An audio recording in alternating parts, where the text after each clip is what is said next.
مجھے امید ہے کہ انشاءاللہ آپ کا آج کا دن بہت اچھا گزرے گا۔ کامیابی کا سفر نماز اور قرآن کے بغیر ادھورا ہے۔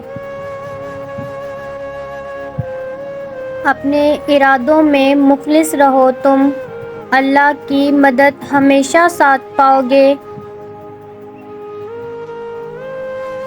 اور جو شخص توبہ کرے اور نیک عمل کرے تو وہ حقیقاً اللہ تعالیٰ کی طرف سچا رجوع کرتا ہے۔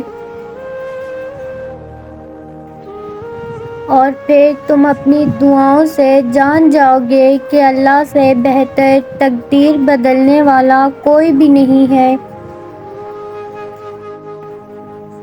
اللہ بہتر کرے گا، لیکن اللہ نے بہتر نہ کیا تو وہ بہترین کرے گا انشاءاللہ۔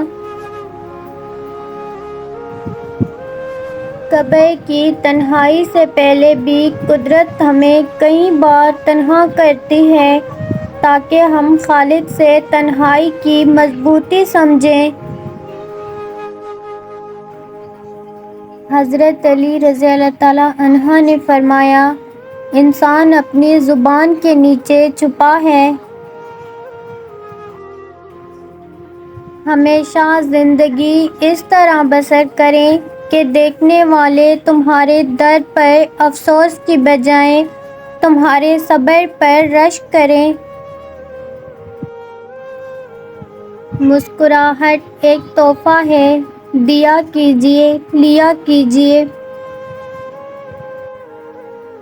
لوگ دو باتیں کبھی نہیں بھولتے، پہلی خود کا کیا ہوا احسان، دوسری دوسروں کی ہوئی غلطی۔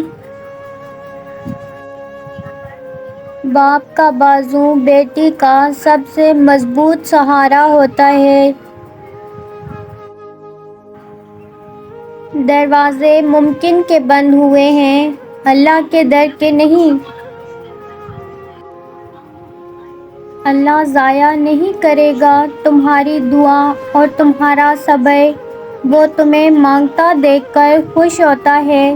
دیکھنا جلد ہی دعا قبول ہوگی اور امید سے بڑھ کر ملے گا۔ بس اللہ ہی تو ہے جسے دل کی ساری باتیں بلا جھجک بتا دی جاتی ہیں۔ جن کی امید اللہ سے ہو وہ کبھی نا امید نہیں ہوتے۔ جو تم سب سے کہتے ہو وہ صرف اللہ سے کہہ کر دیکھو،